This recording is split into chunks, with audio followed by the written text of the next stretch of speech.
Hey, my name's Evan Scott. I'm 27, and I work as a graphic designer at a mid-sized creative media firm on the outskirts of San Francisco. It's not the flashy part of the city, more like those quiet industrial parks where the fog rolls in thick every morning and the coffee from the break room tastes like it's been brewing since last week. I like it that way, though. I'm not the type to stand out in a crowd. I show up early, knock out my tasks, logos, ad layouts, the occasional web mockup, and head home right on time. No office politics, no happy hours. Just do the job well and life sorts itself out. That's my motto. My boss, Madison Parker, is the exact opposite. At 31, she's the head of the design team, sharp as a tack, with this effortless command that makes everyone snap to attention. She's got that polished look, tailored blazers over slim jeans, hair always in a sleek ponytail, and a sense of humor that's unpredictable. One minute she's cracking a dry joke to ease the tension in a meeting, the next she's giving you this subtle smile that makes you wonder what she's really thinking. We've worked together for about a year now, and while she's tough, she's fair.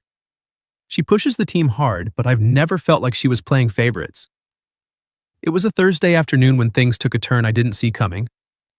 I was hunched over my desk, fine-tuning the last details on a demo for a client pitch. The office was buzzing quietly, keyboards clacking, someone laughing in the conference room. I had my headphones on, zoning into some ambient playlist when I felt a presence behind me. I turned, and there she was, Madison, leaning slightly over my shoulder, close enough that I caught a whiff of her perfume. Something clean and citrusy. "Evan," she said, her voice low, like she didn't want the whole floor to hear. I pulled off my headphones, startled. "Yeah?" She glanced around quickly before leaning in a bit more. "You free tonight?" The question hung there for a second, catching me off guard. Madison wasn't one for small talk outside of work stuff. We didn't chat about weekends or hobbies. This felt personal. Probably just heading home for some ramen and Netflix," I replied honestly, shrugging. It wasn't a lie, my evenings were pretty routine. She pursed her lips like she was weighing something, then nodded. "Perfect. Come over to my place for dinner. I'm trying out a new recipe and could use a taste tester." Her eyes flicked to mine, and there was a flicker of something. Nerves? But it vanished so fast I figured I imagined it. Why not, I thought. It was just dinner with the boss. Maybe she was trying to build team morale or something. "Sure," I said. "Sounds good." She smiled, that quick, enigmatic one, and gave me her address before walking away, her heels clicking softly on the tile floor. That evening, I didn't overthink the outfit. A simple button-up shirt, dark jeans, nothing flashy, no cologne, no tie. I wasn't trying to impress. This was casual, right? I hopped in my old Honda Civic and punched the address into my GPS. It led me to a peaceful residential neighborhood about 20 minutes from the office. Tree-lined streets, spacious homes with manicured lawns, the kind of place where people walk their dogs at dusk and wave to neighbors. The fog had lifted, leaving a golden haze from the setting sun. I parked on the street, grabbed a bottle of cheap red wine I'd picked up on the way as a polite gesture, and walked up the driveway. Madison's house was nice, modern but cozy, with a wraparound porch and warm lights glowing from the windows. I knocked, and she opened the door almost immediately, wearing a simple black dress that hugged her figure just right, her hair down for once. "Hey, come on in," she said, stepping aside. The smell hit me first, roasted garlic, herbs, something savory baking in the oven. But as I walked into the living room, my stomach dropped. This wasn't casual. The dining table was set impeccably, crisp white tablecloth, flickering candles, a bottle of wine already decanted. And sitting there, waiting, were two people I definitely hadn't expected. An older man with silver-streaked hair and a stern expression, dressed in a pressed shirt. Beside him, a woman with a kind smile, her hands folded neatly. Madison's parents? What the hell?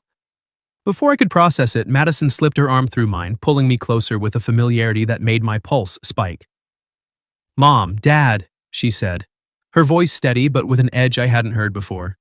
"This is Evan, my boyfriend." The words landed like a punch. Boyfriend? My mind blanked. I stood there, frozen, as her mom, Mrs. Linda Parker, beamed and stood up, extending her hand. "Oh, finally! We've been dying to meet you, Evan. I'm Linda, and this is Douglas." I shook her hand on autopilot, forcing a smile. Nice to meet you both. Mr. Parker, Douglas, just nodded, his eyes scanning me from head to toe like he was appraising a used car.